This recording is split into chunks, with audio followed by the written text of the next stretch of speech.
안녕하세요. 바이올리니스트 한수진입니다. 반갑습니다.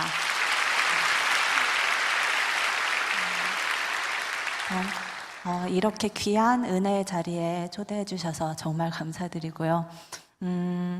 사실 뭐 인터뷰라든지 무대에서 곡 설명 정도는 해봤어도 이렇게 1시간 가까이 아키와 떨어져서 무대에서 얘기하는 거는 처음이어가지고 솔직한 제 심정은 저 바이올린 보고 대신 여기 서서 얘기해달라고 하고 싶은데요. 사실 또 11월에 이미 내 섭외 연락이 왔을 때 너무 일정이 많아서 내년으로 미룰까 싶다가도 사실 이제 여기 전에 오셨었던 저희 외삼촌인 테너 이용은 집사님 클립을 다시 봤었어요. 근데 사실 그 클립에서 나온 많은 너무 감동적인 간증의 이야기들이 삼촌께서 저한테 직접 말씀해 주셨던 거였는데도 새롭게 너무나 큰 은혜로 다가와서 올해 여러분들과 만나고 싶다는 그런 생각을 하나님께서 주신 것 같고요. 그래서 많이 부족하지만 그리고 삼촌처럼 이렇게 뭔가 굉장히 드라마틱한 그런 사건들이 제 인생에서는 별로 없어서 어떤 말씀을 해드릴 수 있을까 하고 좀 걱정을 했었는데 목사님께서 그냥 있었던 일들, 제 인생에 있었던 그런 잔잔한 일들만 얘기하면 될 것 같다고 말씀을 하셔서 하나님께서 오늘 제게도 그리고 여러분들께도 하나님의 이야기로 저를 사랑해 주신 그 이야기로 은혜를 내려주시기를 기도하겠습니다. 저는 1986년 7월 22일 바다의 도시 부산에서 태어났어요. 그 당시에 저희 부모님께서 대학원 이제 과정을 마치고 계셔서 이제 외갓집에서 시간을 많이 보내다 보니 저희 외할머니를 제가 엄마라고 오해를 했었대요. 그래서 나중에는 저희 엄마께서 조금 많이 섭섭해 하시는 그런 상황들이 많이 생겼다고 하는데 이제 또 외할머니 그 외갓집 앞에 이제 바다가 너무나 아름다운 바다가 보여서였는지 제가 처음 말을 시작했을 때 아빠 엄마 다음으로 자주 했던 말이 바다라고 했다고 이제 나중에 들었어요. 그리고 그때 하나님께서 이미 제가 음악과 뭔가 인연이 있을 거를 보여주신 건지 저희 부모님께 돌 때 왼손으로는 바이올린, 오른손으로는 활을 잡았다고 해요. 그래서 그때부터 그 인연이 시작된 게 아닌가 싶습니다.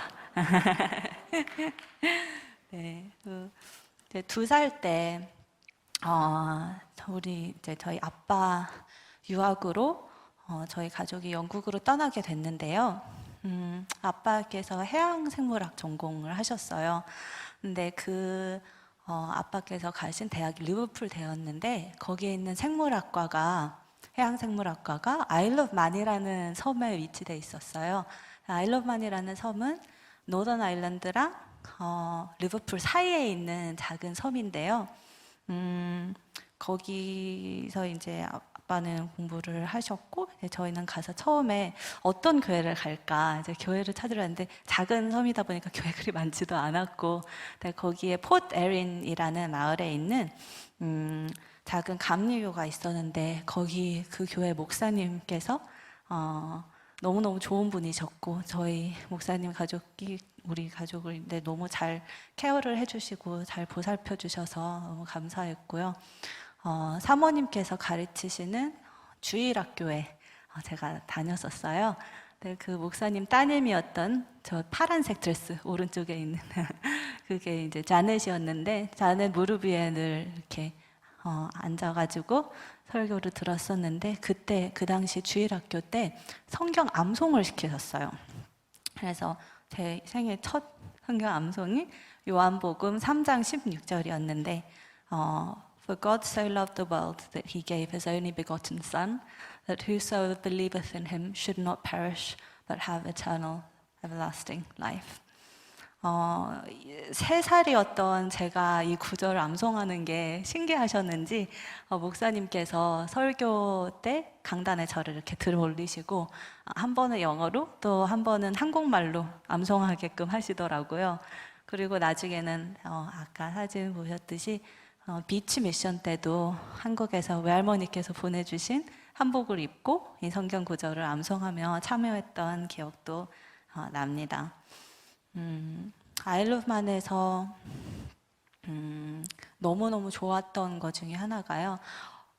사방이 다 자연이었어요. 그래서 제 어린 시절을 그렇게 자연과 가깝게 보냈던 게 제게는 정말 축복이었던 것 같고, 아침에 일어날 때는 구구새 소리로 깼어요. 근데 그 소리가 너무나 정겹고 따뜻하고 평안하게 느껴지더라고요. 그래서 나중에는 저도 막 따라하면서 이 소리가 되게 특이하잖아요. 구구구 맨날 이렇게 하니까 아빠께서 나중에는 네가 내는 소리가 더 구구새 같다고 이렇게 말씀을 하실 정도로 아침에 일어날 때도 그랬고, 이제 나중에는 고슴도치도 저희 집 앞에 있었거든요. 하루는 너무너무 추운 겨울이었는데, 그래서 땅도 꽁꽁 얼었고요. 문을 열고 나가봤는데 저기 멀리서 이렇게 김이 이렇게 모락모락 나는 게 보이는 거예요. 그게 뭐지 하고 가서 봤더니 고슴도치가 이렇게 움츠려 있는 거예요. 근데 그 안쪽에 따뜻한 부분에서 김이 이렇게 모락모락 올라오더라고요. 근데 너무 귀여워서 가서 만지려고 했더니 아빠가 조심해야 된다고 이렇게 하시는데, 이제 그런 경험도 되게 소소하고 작지만 굉장히 저에게는 그런 소중한 추억으로 남았던 것 같고, 무엇보다는 제가 사랑하는 바다, 부산에서부터 사랑해왔던 바다가 아일로브에 가니까 더 이렇게 크게 보이더라고요. 근데 잔잔하게 빛나는 바다도 있었지만 정말 태풍이 불고 그럴 때는 너무나 무섭게 얼굴을 변하는 바다도 봤고, 그 바다의 모든 무드를 보면서 저도 그 안에 젖어들었던 것 같아요. 그리고 그게 나중에 제 음악에도 크게 영향을 미친 것 같은 게 너무너무 신기했던 사건이 한 번 있었는데요. 우리나라 최고의 평론가, 원로 평론가님이신 이순열 선생님께서 제 연주를 평하시면서 그 음악에서, 연주에서 깊은 바다가 느껴진다고 하시더라고요. 그래서 너무너무 놀랬고, 이제 선생님 만나 뵙고 이제 제 어린 시절을 말씀을 드렸더니 그래서 그게 그렇게 들렸구나 하시더라고요. 그래서 하나님께서 아일로브만 이 시절 때 제게 창의력 그리고 상상력의 소스가 되게 하셨던 게 아닌가 싶고요. 이게 사실 저와는, 제 의지와는 상관이 없었고 계획과는 상관이 없었는데 그쪽으로 하나님 뜻 안에 저를 이렇게 넣으시고 보내신 것 같아요. 여기서 사실 아빠의 간증도 좀 들어가는데요. 원래 아빠가 영국에 가려고 하신 게 아니라 텍사스에 가려고 하셨대요. 그랬는데 이제 거기 텍사스에 있는 대학에 어플라이를 하시고 이제 입학 허가를 기다리고 있었는데 너무 안 와서 책에서만 접했던 영국에 계신 교수님께 편지를 쓰셨다고 하시더라고요. 근데 그때 답변이 생각보다 굉장히 빨리 왔고, 그래서 모든 어레인지먼트를 다 하고 짐을 배로 다 붙이고 이제 비행기 티켓까지 다 끊어놓은 상태에서 그제서야 미국에서 연락이 온 거예요. 풀 스콜러십, 그러니까 전액 장학생으로 오라고. 근데 그때는 이미 이제 영국 가기로 다 준비가 돼 있었는데 나중에는 또 한의사 가지고 진단을 받으시기를 아빠 건강이 좀 건조한 데 갔으면 굉장히 안 좋아졌을 거라고. 텍사스 굉장히 건조하잖아요. 무조건 습한 데 가야지 건강이 좋아진다고 그런 얘기를 하셨다고 또 얘기를 들었는데, 그런 것들을 다 종합해 봤을 때 하나님께서 저희 가족에게 정말 큰 은혜를 주신 거구나 라는 생각이 들었습니다. 이제 영국에 아일러브만에 있으면서 4살 때 이제 학교를 들어갔는데요. 그때 이제 글을 배우게 되면서 너무 재밌더라고요. 그래서 한 40분 정도 걸어가야 하는 도서관을 엄마 손잡고 가서 거기서 너무나 재밌게 책도 읽고, 그리고 거기서 다 못 읽은 책은 집에 빌려 와가지고 네, 읽고 또 읽고 나중에는 그 결말 이후에 어떤 일들이 있었을지 혼자 상상해보고 그게 삶에 되게 굉장히 큰 낙이었었던 것 같아요. 근데 그렇게 제가 학교에서 알파벳을 배우고 그럴 동안 이제 엄마께서 한국 사람은 한국말을 해야 하는 게 너무 당연한데 제가 알파벳을 먼저 배우는 거에 대해서 좀 그러셨나 봐요. 그래서 한국에 계신 외할머니께 한글 배우는 자료를 보내달라고 하셔서 이렇게 포스터 같은 거를 다 이제 그 거실에 도배를 해놓으시고 저를 가르치신 거예요. 한글을 가르쳐 주셨는데 그 당시에 너무 힘들더라고. 알파벳도 힘든데 근데 가나다라 마바사 이것도 굉장히 힘들게 다가왔고요. 근데 엄마께서 그때 지금은 조금 힘들지만 나중에는 훨씬 쉬워지고 그리고 좋게 생각이 될 거야 이렇게 저를 다독이시면서 계속 가르쳐 주셨던 게 지금은 이제 너무 감사한 것 같아요. 근데 그때 아빠께서 이제 제가 또 한국말도 읽고 이제 영어를 읽기 시작하면서 처음에는 그림책으로 된 성경을 사주셨어요. 그래서 그 성경을 읽는 게 또 저한테는 너무나 큰 기쁨이었고 항상 자기 전에 엄마께서 이제 그 성경 같이 읽어주시고 그 성경뿐만이 아니라 이렇게 엄마와 딸이 읽을 수 있는 그런 서적들이 있더라고요. 신앙에 관해서. 그래서 그 시간이 사실 저는 하루 중에 가장 기대되는 시간이었고 가장 행복했던 시간이었던 것 같아요.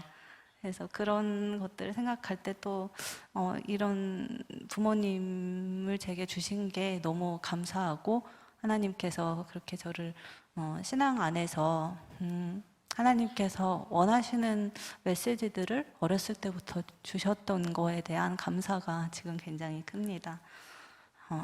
이제 처음에 제가 왼쪽 귀가 안 들리는 걸 처음 알았던 게 학교 들어가서였어요. 한 번은 선생님께서 저희 부모님께 면담 요청을 하셨는데 수진이가 그럴 애가 아닌 것 같은데 숙제를 계속 잘못 알아오고 준비물을 챙겨오지 않고 이런 일들이 자주 생긴다고 하시면서 병원에 한번 데리고 가라고 건의를 하셨대요. 근데 병원에 가서 보니 왼쪽 귀가 아예 들리지 않는다고. 근데 이게 유전적인 컨디션이거든요. 그래서 저희 엄마의 할아버지께서 그걸 가지고 계셨고 보통은 한 세대 걸러서 내려간대요. 그래서 엄마께서도 그걸 갖고 계시는데 이제 저한테는 오지 않을 거라고 생각을 하셨다가 이제 너무 마음이 아프셨던 거죠. 엄마로서는.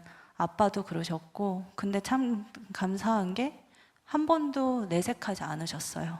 그런 마음을. 그래서 사실 제 인생에 귀가 아예 한쪽이 아예 안 들리는 것 때문에 불편한 상황들은 당연히 있었겠죠.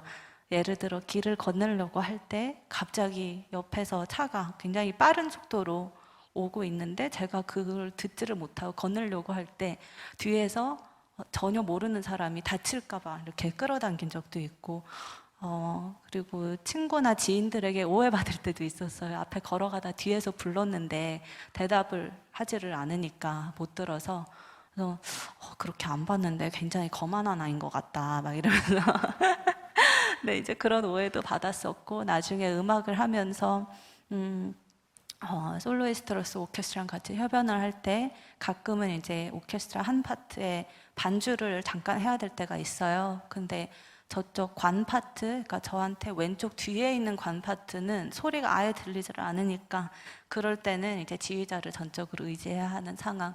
이런 상황들이 있었지만 한 번도 그거에 대해서 왜 나한테는 이런 뭔가 장애가 있나 이런 생각은 한 적이 없었던 것 같은데 그거 또한 부모님의 영향이 있었던 것 같고요. 오히려 이제는 너무너무 감사한 게요.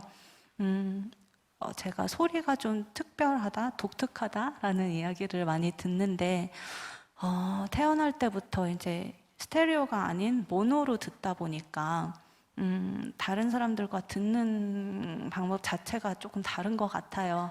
그래서 음악인으로서는 자신만의 색깔을 가지고 있는 게 정말 중요하거든요. 근데 하나님께서 제 길을 이렇게 살짝 받으시고 되게 이런 숨겨진 축복을 주신 것 같아서 지금은 정말 너무 그거에 대해서 감사한 마음입니다. 그래서 하일루만이라는 그 섬이 우리 가족에게 제2의 고향 같은 곳인데요. 이제 거기서 하나님께서 저를 키워주시면서 참 아름다운 영감을 많이 주셨던 것 같고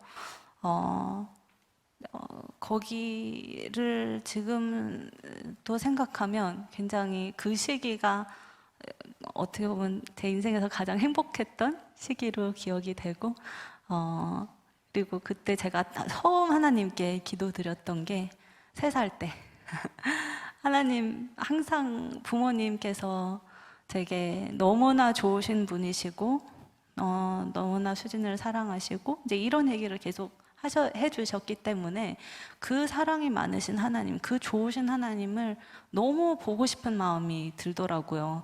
근데 보지 못하는 거에 대한 안타까움이 너무 큰 나머지 기도를 하면서 이걸 이제 제 기도를 저희 부모님께서 녹음해서 이제 한국에 계신 할머니, 할아버지께 보내드리려고 이제 녹음을 하셨다고 하는데 그냥 어떻게 보면 좀 말이 안 되는 기도를 했어요. 하나님을 보게 해주시라고.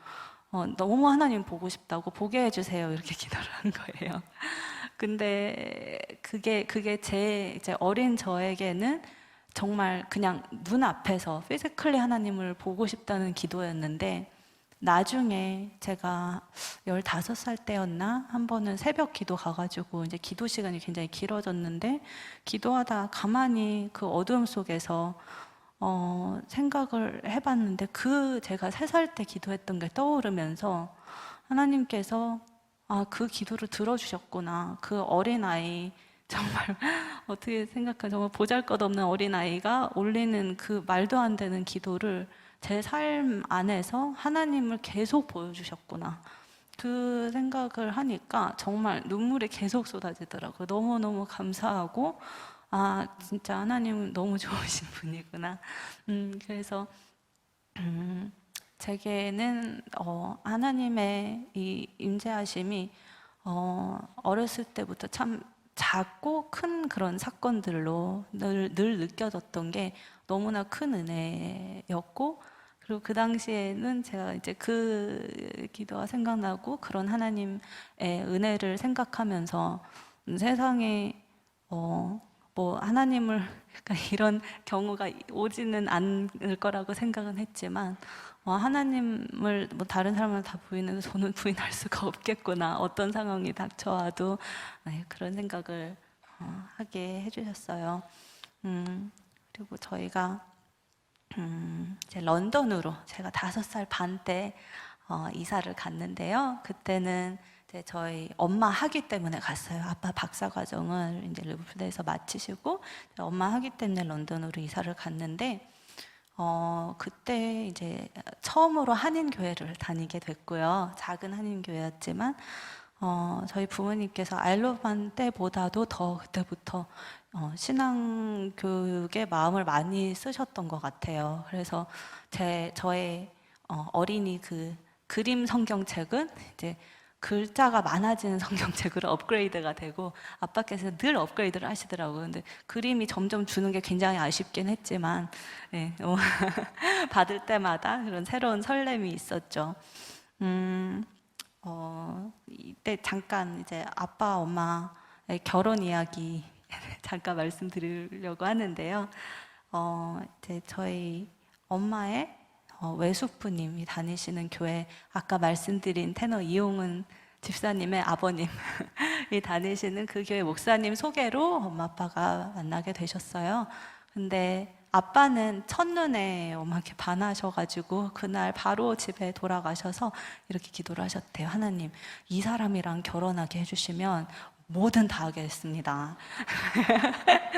그랬는데 이제 엄마는 반면에 첫인상이 너무 성실하고 너무 좋은 사람이라는 생각은 했지만 확신은 없으셨나 봐요. 근데 3번째 만남에서 어떤 사람이 되고 싶은지를 물어봤는데 그 질문에 아빠께서 이렇게 대답하셨대요.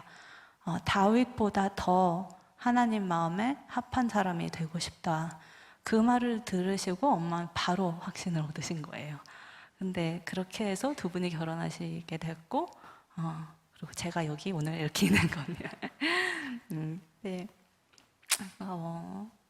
그런 부모님 정말 이제 이 신앙을 중요하게 생각하시고 늘 그거를 가장 먼저라고 생각하셨던 두 분이셨기 때문에 제게도 그런 신앙적인 것들이, 그리고 하나님께서 이렇게 늘 함께 해줘 주시는 것들을 느낄 수 있도록 그렇게 정말 많이 노력을 해주셨고요. 제가 이제 6살 때 런던에서 그 한인교회를 다니면서 한 번은 부활절 예배를 드리고 저희 집에 교우분들이 다 오셨거든요. 그래서 같이 식사하고 이제 담소 나누면서 이제 그런 시간들 보내고 있었는데, 제가 그 날은 예수님 생애가 담긴 비디오 테이프를 보고 있었어요. 근데 그게 이제 히브리어로 돼 있었고 서브타이틀, 그러니까 자막이 영어로 돼 있어가지고 뭔가 더 리얼하게 다가오더라고요. 그래서 그 영화를 계속 보고 있던 중 예수님께서 십자가에 못 박혀 돌아가시는 그 장면이 나오는데 가슴이 찢어질 것 같더라고요. 너무너무 슬프고, 그러면서 이제 그때 막 울기 시작했던 거예요.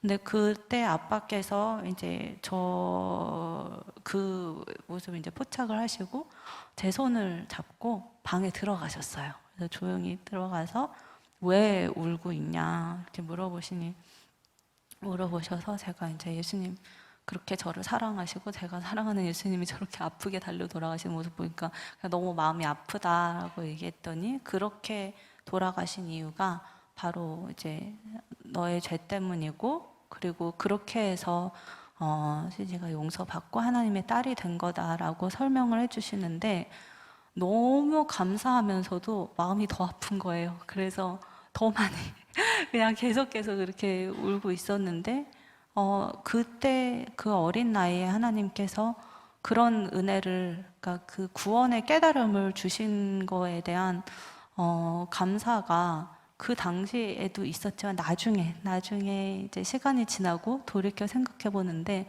정말 너무 과분한 은혜를 주신 거구나 라는 생각이 들더라고요. 그래서 그게 저한테는 굉장히 소중하게 평생을 남았고, 이제 저희 부모님께서도 이제 그런 순간들을 잘 잡아주셔서, 네, 저도 이제 그런 거에 대한 감사도 늘 남아 있는 것 같습니다. 제가 성장하는 동안 부모님께서 푸시하실 수도 있는데 한 번도 푸시하신 적이 없어요. 공부도 그렇고 나중에 바이올린을 했을 때도 강제로 연습을 이제 시키시거나 그런 적이 없었고, 오히려 제가 이제 시험을 앞두고 있는데 영화 보러 간 적도 있고, 또 연주나 오디션을 앞두고 그냥 자연으로 나가거나 아니면 동물원을 가거나 이제 그런 식으로 오히려 저를 좀 더 이렇게 창의적으로 리프레시하는 그런 노력을 많이 해오셨던 걸로 이제 기억하는데, 이제 저는 그렇게 노력하신다고 생각하지 않았고 그냥 너무 마냥 행복하고 좋았죠. 그렇게 할 수 있다는 게. 그래서 이제 아빠께서는 또 이제 시간 나실 때마다 저랑 캐치볼도 하시고, 제가 좀 소심했거든요. 약간 조심스러웠어요. 아기 때부터 성격이. 그래서 이제 그걸 좀 풀어주시려고, 하루는 이제 영국에는 눈이 온 게 굉장히 드물거든요. 겨울에. 근데 한번 눈이 이렇게 쌓였던 거예요. 그래서 저 신나가지고 코트 입고 내려갔는데 아빠께서 눈에 한번 누워보라고 그러시더라고요. 상상 속에서 많이 해봤는데 거의 사람들도 볼 것 같은데 누우라고 하니까 조금 약간 의아했지만 그래도 한번 누워봤어요. 그러고서는 팔을 이렇게 한번 움직여보라고 하시고 또 거기서도 한번 굴러보라고 하시는데 갑자기 너무 자유로워진 거예요, 제가. 그래서 그 자유를 만끽하면서 너무너무 이제 행복하게 그 눈 속에서 굴렀던 생각이 나는데요. 그런 이제 자연과 이렇게 계속 뭔가 더 가까워지는 도시 속에 있었음에도 그런 작은 경험들이 제게 굉장히 소중하게 남았던 것 같습니다. 근데 아빠는 제 본의 아닌 기러기 생활을 하게 되셨는데요. 저 때문에. 근데 그 기간 동안에도 이제 아빠께서 아빠 신앙 서적을 굉장히 많이 읽으셨어요. 그래서 그 중에 읽고 감명 받으시는 것들을 저에게 늘 보내주셨고, 제가 아빠랑은 통화를 거의 매일 했었거든요. 떨어져 있는 기간 동안. 근데 그럴 때 이제 그 보내주신 책을 읽고 서로 나누고, 쉐어를 하고, 받은 은혜를 쉐어하고, 그 시간이 제게 또 너무나 행복한 시간이었고, 많은 위로를 받는 시간이었어요. 신앙적으로 아빠께서 이제, 하나님께서 이제, 아빠보다 더 제게는 가까운 아버지 같은 분이시라는 것도 많이 말씀을 해주셨고, 얼마나 마음이 또 넓으신 분인지, 따뜻하신 분인지, 그리고 또 굉장히 많은 그런 이야기들을 해주시면서 제가 하나님에 대한 궁금증도 더 많이 생기고 더 깊이 알아가고 싶은 그런 마음들도 생겼었던 것 같아요. 그리고 엄마는 이제 저랑 옆에 같이 계시면서 제가 엄마를 롤 모델이라고 얘기할 정도로 그리스도의 삶을 그러니까 엄마 삶을 통해서 그리스도인의 삶이 어떠해야 되는지를 제가 옆에서 너무 생생하게 이렇게 바라봤었던 거예요. 억울한 일이 있어도 절대 불평하지 않으시고, 정말 엄마는 이제 모든 거를 다 이렇게 내놓으시고 도우려고 하시는데, 상대방이 해를 끼치려고 할 때도 있었거든요. 근데 그럴 때 굉장히 화가 날 수도 있고 배신감이 들 수도 있고, 그런데 물론 굉장히 처음에는 굉장히 속상해 하셨지만 모든 베스트를 하나님께서 다 아시고, 그리고 하나님께서 뜻이 있으시기 때문에 허락하신 거다. 하나님 허락함 안에 이런 일들이 생기는 거다라는 이야기를 하시며 그런 것들을 받아들이고 오히려 포용하시는 그런 모습을 보면서 제가 한편으로는 굉장히 답답하기도 했고요. 그런 일들이 이제 반복될 때, 근데 또 굉장히 존경스럽기도 했었어요. 그래서 엄마를 보면서 그렇게 굉장히 세상적으로 보면은 약간 어리석게 그렇게 지혜가 없게 보일 수도 있지만, 제가 보는 엄마는 너무나도 하나님께서 기뻐하시는 그런 삶을 살고 계시는 것 같아서 그게 저한테는 또 굉장히 큰 인스피레이션이 된 것 같아요. 그리고 그때 이제 항상 저희 부모님께서 어렸을 때부터 강조하신 게 훌륭한 사람이 되는 것보다는 정말 하나님께서 기뻐하시는 사람이 되었으면 좋겠다. 그래서 나중에 제가 바이올린을 시작하고 이런저런 활동을 할 때도 훌륭한 정말 좋은 바이올리니스트이기 이전에 하나님 마음에 합한 사람이 되는 게, 그게 가장 엄마 아빠를 행복하게 하는 거고, 그게 가장 이제 부모님께서 제게 주실 수 있는 좋은 유산이라고 늘 말씀을 주셨고, 그리고 그렇게 될 때 네가 진정으로 행복할 거다 라고까지 말씀을 해주셨던 게 정말 제게 굉장히 그러니까 제가 한평생 동안 계속 이렇게 붙잡고 있었던 그런 말씀이 되어서 너무 감사한 마음이 지금까지 듭니다. 이제 제가 또 사실 그 원고를 놓고 얘기를 해본 적이 없거든요. 지금 계속 원고에서 이탈을 하고 있는데 이게 이제 통역사 분들을 위해서 원고를 미리 이제 준비를 해야 된다고 하셔가지고 했는데, 네, 통역하시는 분들께 죄송한 마음 표합니다.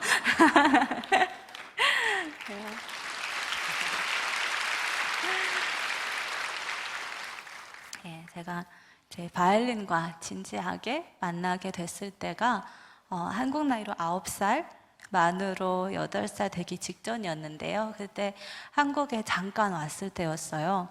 저희 외할머니께서 제 나이 또래 아이를 이렇게 가르치고 계셨는데 너무 이렇게 사랑으로 칭찬을 많이 해주시는 거예요. 네, 저는 이미 충분한 사랑을 받고 있었음에도 칭찬을 더 받고 싶었나 봐요. 네, 저도 그 정도 할 수 있을 것 같아서 이제 바이올린을 할머니께 가르쳐 달라고 이렇게 졸랐었는데 그때 이제 해보면서 굉장히 좋더라고요. 그래서 영국 돌아와서 어린이들을 잘 가르치기로 유명한 선생님께 갔는데요. 이분이 왜 그렇게 유명한지를 알겠더라고요. 정말 흥미를 놓지 않게끔 너무너무 재밌게 가르쳐 주셨어요. 그리고 레슨 시간도 15분. 네.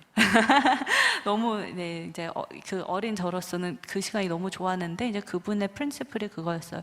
아이들은 집중할 수 있는 시간이 길지가 않기 때문에 그거보다 넘어가면 흥미도 잃고 효율성도 떨어진다.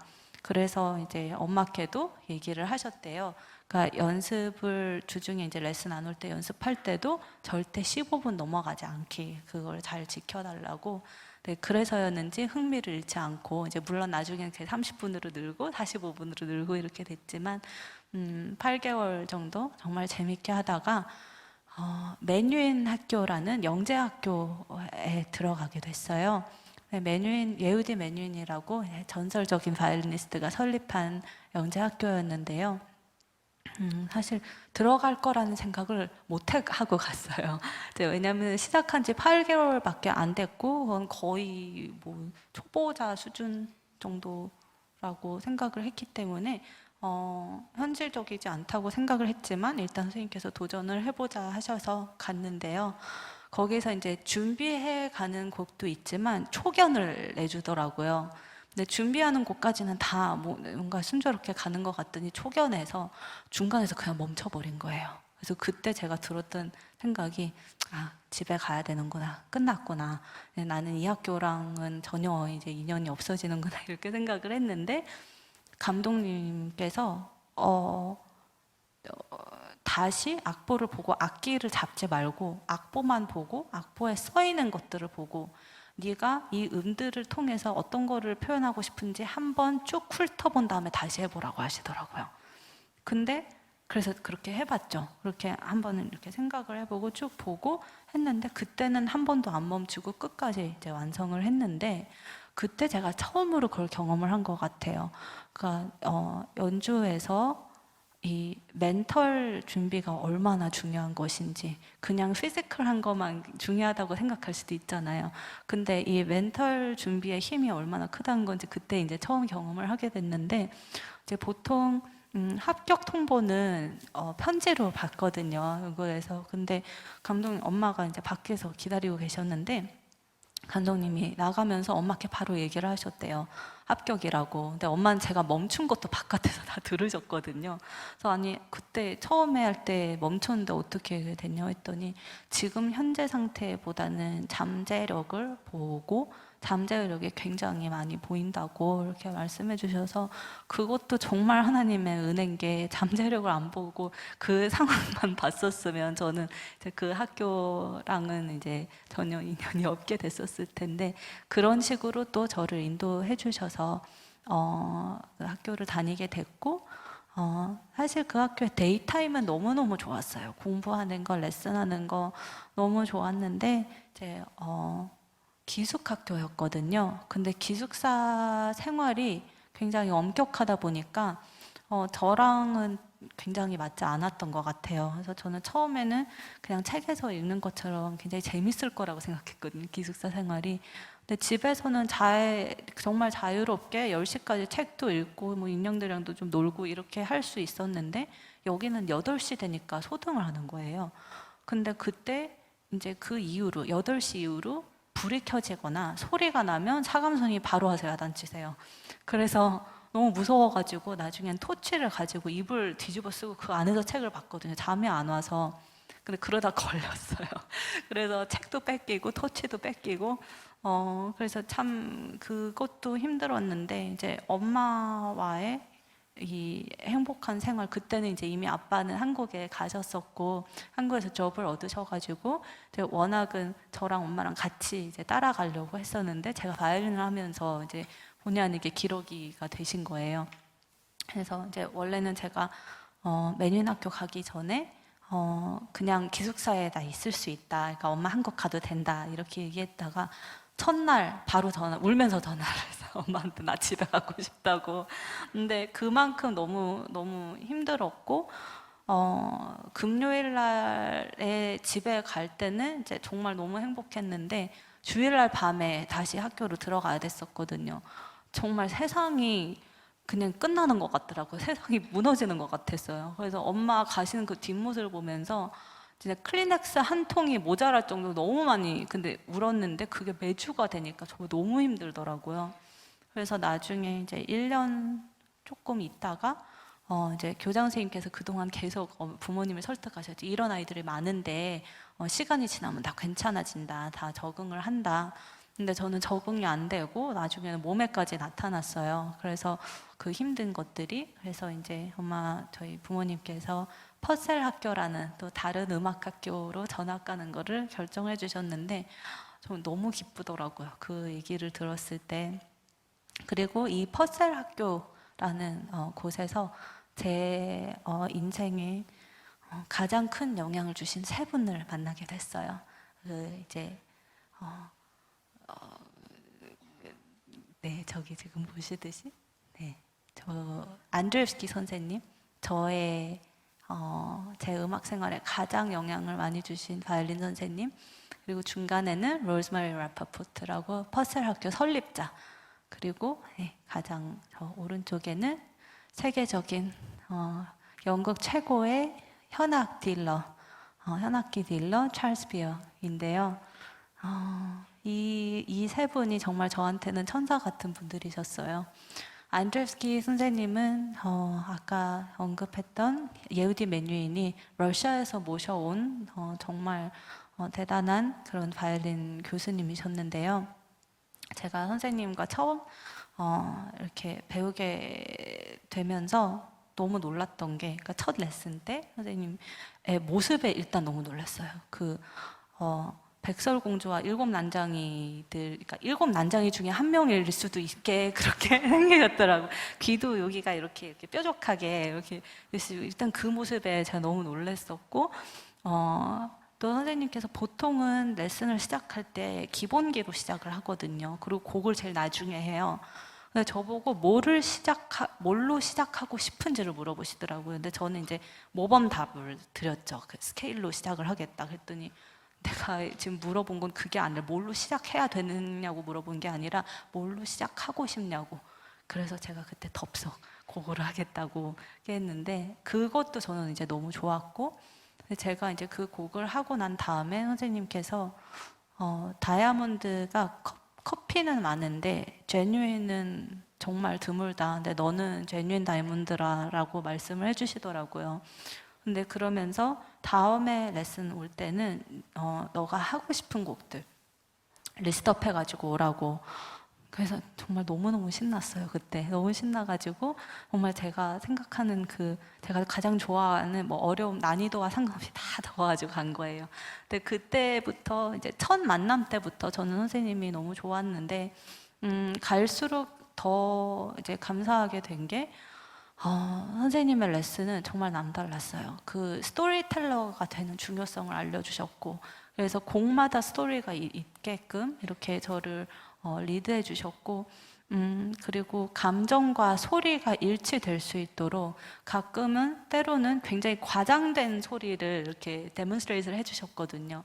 근데 그런 것들이 저에게 너무 이제 어린 마음에 너무 잘 들어왔었고, 레슨을 하면서 춤도 추시고, 연기도 하시고, 또 한 번은 약간 빗방울을 연상케 하는 그런 파세주가 있었는데, 그게 이제 한두 번 그냥 말로 했는데 잘 안 돼가지고, 그날 또 하필은 비가 왔었던 거예요. 이제 선생님 우산에 빗방울 이렇게 잔뜩 맺혀 있었는데, 걔 저쪽으로 한번 넣어보라고 하시더니, 이쪽에서 우산을 피시고는 이렇게 토를 하신 거예요. 그래서 빗방울을 다 맞게 했는데, 그 다음에 제가 악기를 다시 들었는데, 바로 그런 느낌이 나더라고요.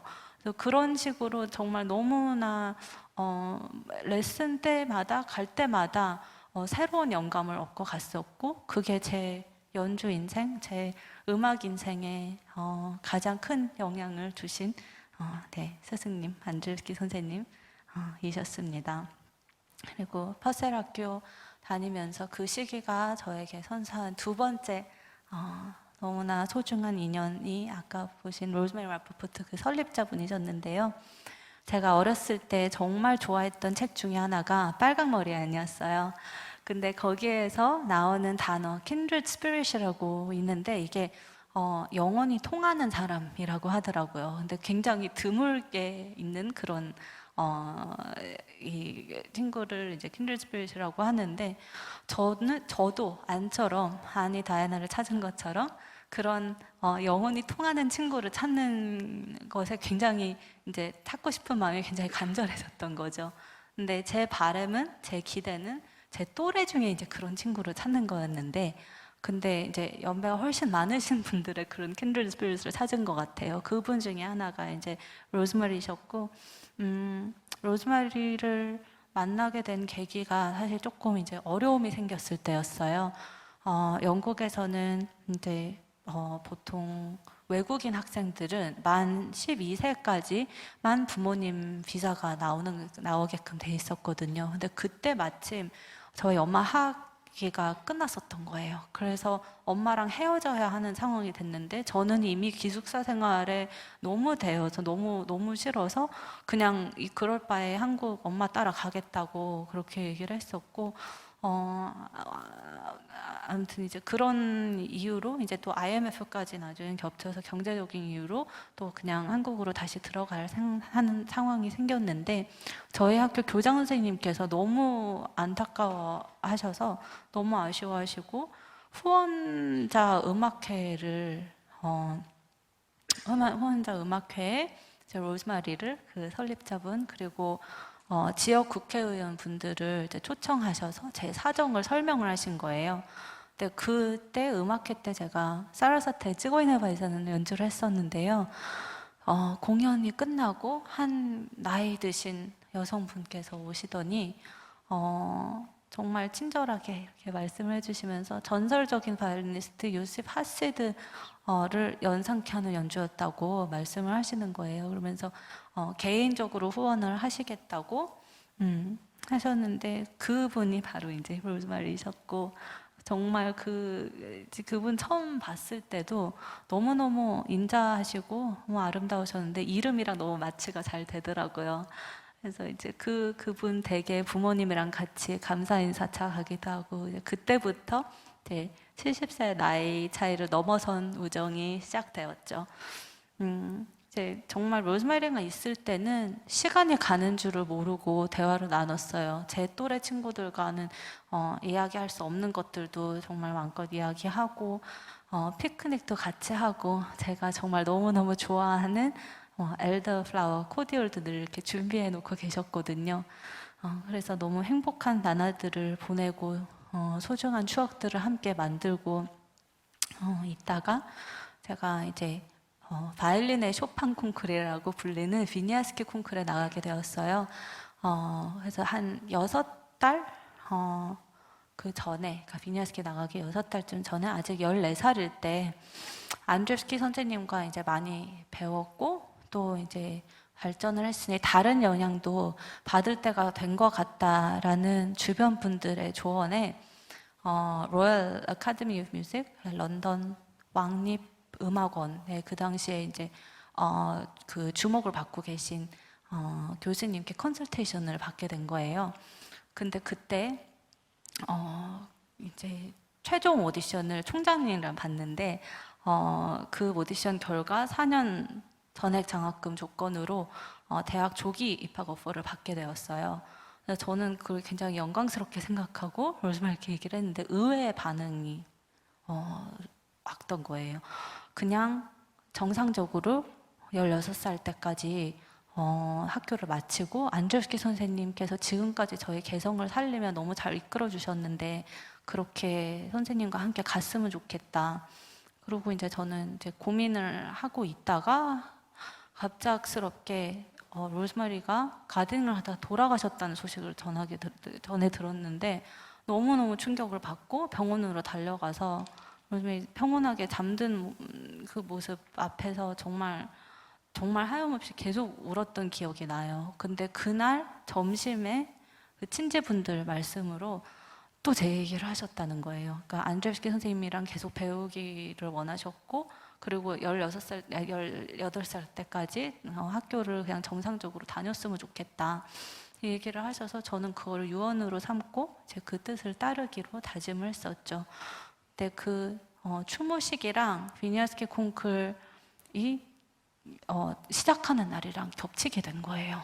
그래서 제가 콩쿨 측에 이제 저희 엄마께서 지금 편지를 써주셨는데, 이메일 써주셨는데, 만약에 제 순번이 그 첫째 날이 되면 저는 출전을 포기하겠다라고 했는데, 저는 이미 이제 콩쿨 최연소 출연자로 폴란드 언론사들과 인터뷰도 이제 서면 인터뷰도 해서였는지 콩쿨 위원회에서 배려를 해서 저를 마지막 순서로 두기로 해서, 근데 그게 또 로즈마리가 저에게 주신 참 큰 선물이었던 게요, 그 덕분에 제가 파이널에 가서, 파이널엔 전 갈 생각조차 못했거든요. 상상조차 못했었는데 그때 벼락치기로 며칠간을 벌었던 거예요. 그러고서는 콩쿨 역사상 가장 어린, 그러니까 최연소 2위 입상, 그리고 한국인 최초 입상자로 정말 분에 넘치는 그런 성과를 얻게 됐었던 거고요. 근데 비니아스키 콩쿨은 정말 제 일생에서 약간 기적 같은 일이었었는데요.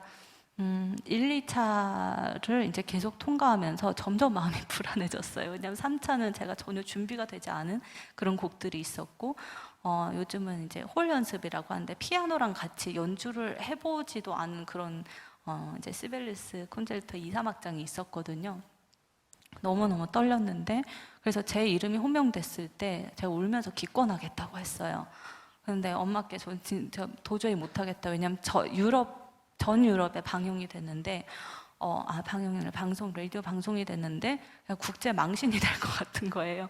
너무 어린 마음에 두려워서 안 하겠다고 했는데, 엄마께서 그래 또 하나님께서 주신 기회인데 한번 기도해보고 하나님께서 마음의 평안을 주시는 대로 결정을 하라고 하셨고, 정말 간절히 이제 눈물 흘리며 계속 기도했었거든요. 연습을 하면서 제가 조금 특별히 안 되는 부분이 있었는데, 하나님 이 부분이 어느 정도 해결이 되면 그러면 하나님께 응답 받은 걸로 알고 너무 두렵지만 도전을 하겠습니다. 3일째 그 부분이 되더라고요. 그래서 너무 감사한 마음으로 그러면 나가겠습니다 했는데, 무대 문이 딱 열리는 순간 조명이 너무 밝았거든요. 근데 그 밝은 조명이 보이고 홀을 가득 메운 청중들을 보니까 그 순간 그냥 저절로 다 내려놓게 됐어요. 아, 나는 정말 이제는 할 수 있는 게 아무것도 없구나. 하나님께서 그냥 전적으로 저를 책임져 주시라고 하고 무대에 올라갔는데, 그 연주를 어떻게 했는지는 기억이 안 나요. 다만 마지막 음을 냈을 때 터져 나오는 한호와 그 박수 갈 때 소리에 너무 놀라가지고 약간 꿈에서 깨어난 듯한 그런 느낌이었는데, 정말 너무너무 감사한 마음으로, 마지막 곡은 제가 어렸을 때부터 즐겨 하던 곡이었거든요. 그래서 그렇게 즐겁게 임했는데, 정말 하나님께서 제게 너무나도 큰 기적을 베풀어 주신 그런 무대였고, 그 무대가 가능한 거는 아까 그 로즈마리 덕분에, 그리고 로즈메이 덕분에 또 안드레ев스키랑 굉장히 중요한 제 성장 시기를 이렇게 마칠 수 있어서, 네, 지금도 굉장히 감사한 생각이 들고요. 마지막으로 이제 찰스 피어와의 만남, 찰스 피어를 로즈마리가 소개시켜 주셨는데, 최근에도 이메일 왔다 갔다 했었어요. 근데 그때 찰스가 처음에 로즈마리가 소개를 할 때 세계를 놀라게 할 아이라고 소개를 하셨는데, 그렇게 된 것 같아 너무 행복하다고 하시더라고요. 그래서 그렇게 또 로즈마리를 기억했는데, 기억하는 시간을 가졌고, 저 이 세 분들이 제 음악 세계를 건강하고 특별하게 발전시켜 주신, 하나님께서 보내주신 새 천사라고 생각을 하고 기억을 하고 있습니다.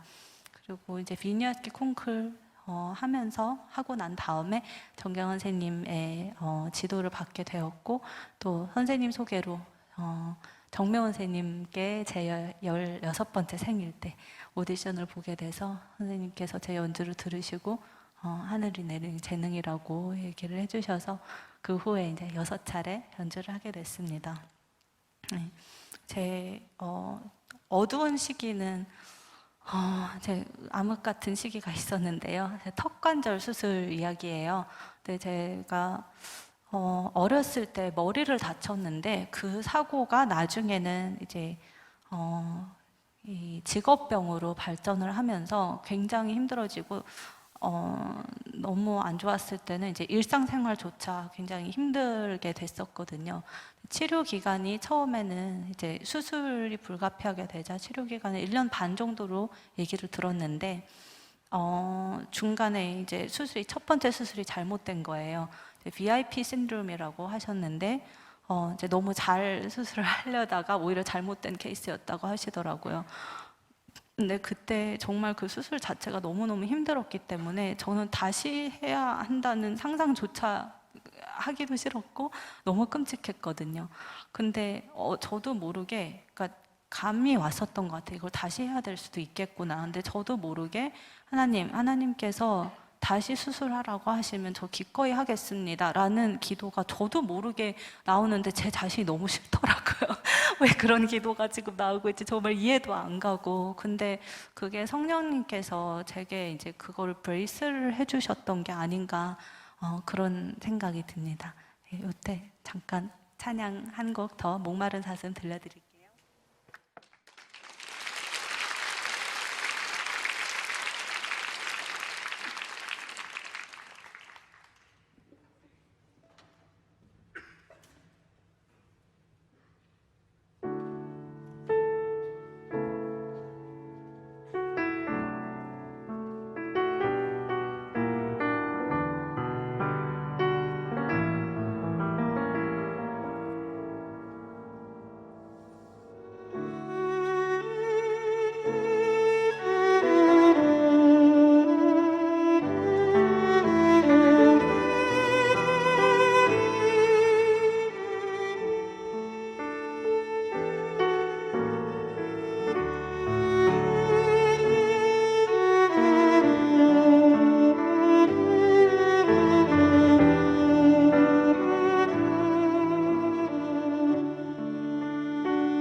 하나님께서 왜 이런 일을 제게 있게 하셨을까라는 생각이 계속 들었었어요. 그러니까 처음에는 오히려 제가 그때까지 계속 너무 달려왔기 때문에 재충전이 되는 시간이 될 거라고 생각을 했었거든요. 근데 수술이 잘못되고 점점 이 치료 기간이 늘어나면서 6년이라는 공백을 겪게 됐어요. 근데 그게 솔로이스트에게는 거의 치명적인 시간이거든요. 굉장히 빠른 페이스로 음악계가 흘러가기 때문에 근데 제게 그 당시에는 이유는 모르지만 나중에 생각할 때, 돌이켜 생각할 때 분명히 감사하게 생각하게 하실 뭔가가 있을 거라 라는 믿음을 주셨었고, 그리고 너무 기적 같았던 게 지금 저 악기, 제 소중한 악기 빌려받고 있는 스트라디바리스를 아까 그 찰스 피어가 저 오너분을 소개시켜 주셔서 알게 됐는데요. 보통 저런 귀한 악기는 활발하게 활동하고 있는 연주자들에게 빌려주는데 그 당시 저는 올스톱이었었잖아요. 근데 치료 기간이 계속 늘어나는데도 저 악기를 그냥 제 옆에 있게 해주시더라고요. 근데 그거는 하나님의 은혜로 밖에는 설명할 수가 없는 일이거든요.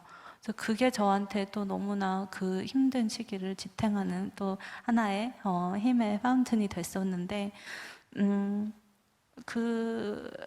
이제 그런 여러 이유로 하나님께서 하나님의 시간에 하나님의 방법으로 저를 다시 무대에 세워주실 거라는 확신을 주셨던 것 같아요. 그리고 데살로니가 전서 5장 16절 해서 18절 항상 기뻐하라 쉬지 말고 기도하라 범사에 감사하라 이것이 그리스도 예수 안에서 너희를 향하신 하나님의 뜻이니라 이 말씀을 붙잡게 하시더라고요.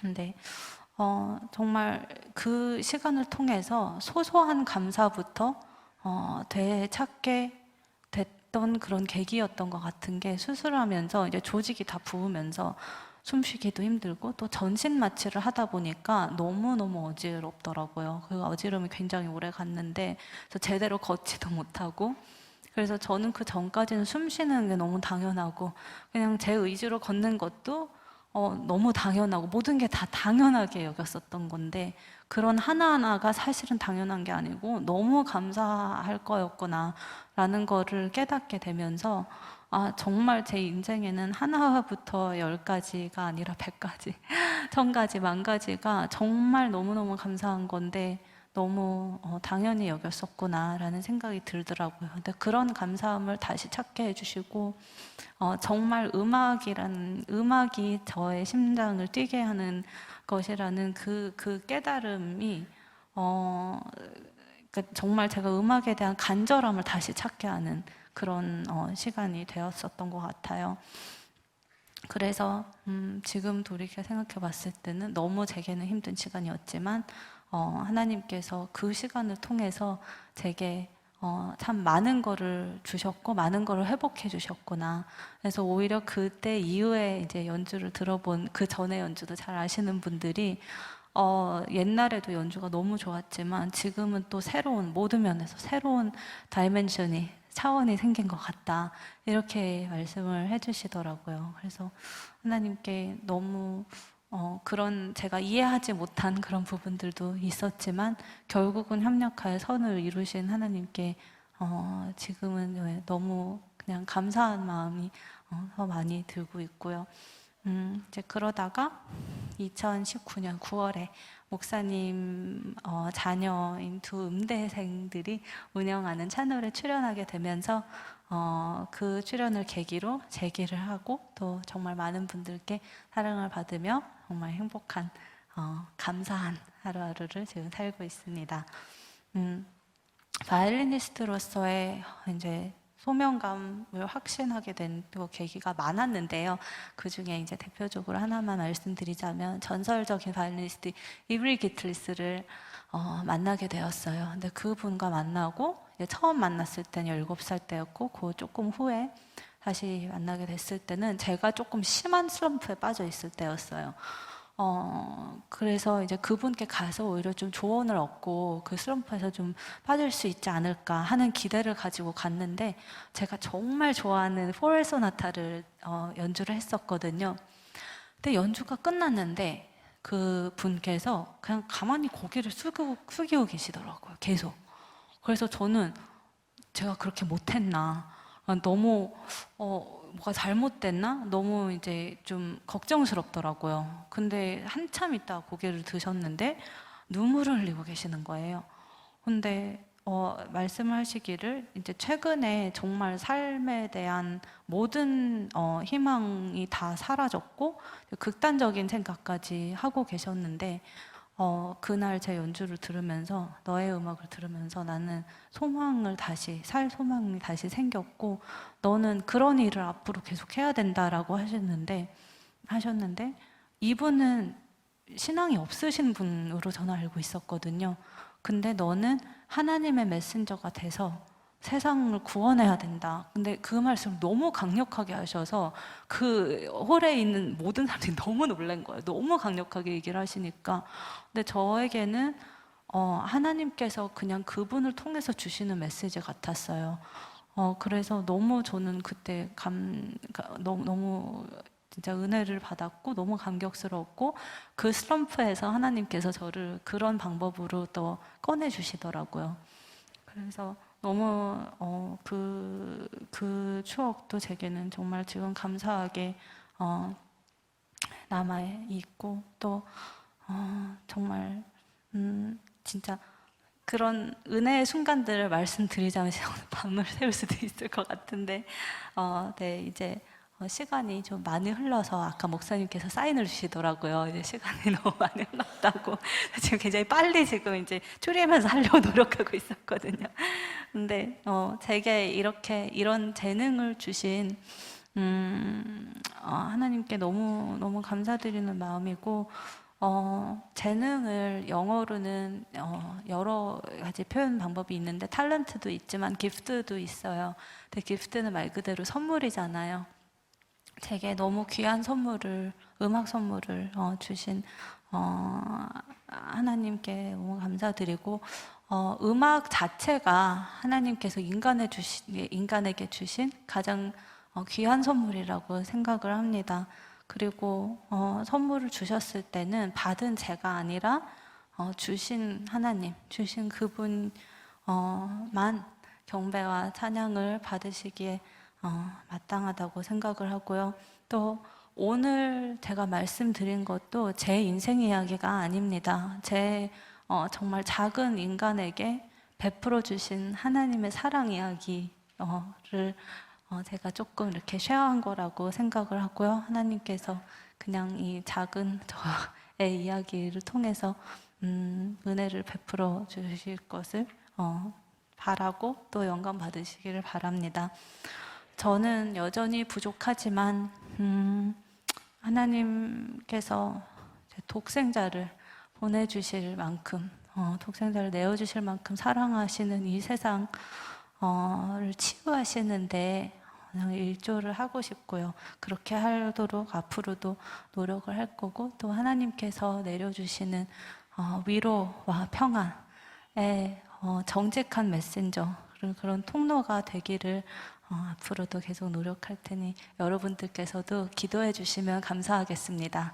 감사합니다.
감사합니다.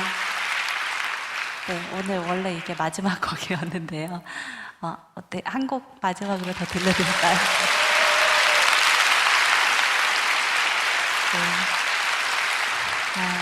네, 짧은 곡으로 이제 마무리를 할게요. 슈버트의 안디 무지크라는 음악의 부침이라는 곡인데요. 이게 약간 저의 지금 방금 한 하나님의 은혜가 저의 인생 찬양이었다면, 저의 고백이 담긴 찬양이었다면, 슈버트 안디 뮤직은 제 인생 클래식인 것 같아요. 그러니까 이 곡이 원래는 가곡인데 거기에 담긴 가사가 너무 제 인생 스토리에 맞는 건데, 정말 슈베트 친구가 지은 가사였거든요. 근데 거기에 원래는 음악이 아니라 예술이었어요. 예술에게 이제 쓰는 건데, 정말 인생의 이 잿빛으로 되어 있을 때 음악이 더 나은 세상을 보여주었다고 하면서 음악에 감사를 표하는 그런 곡인데요. 네, 오늘은 그 음악을 주신 하나님께 감사하는 마음으로 하겠습니다.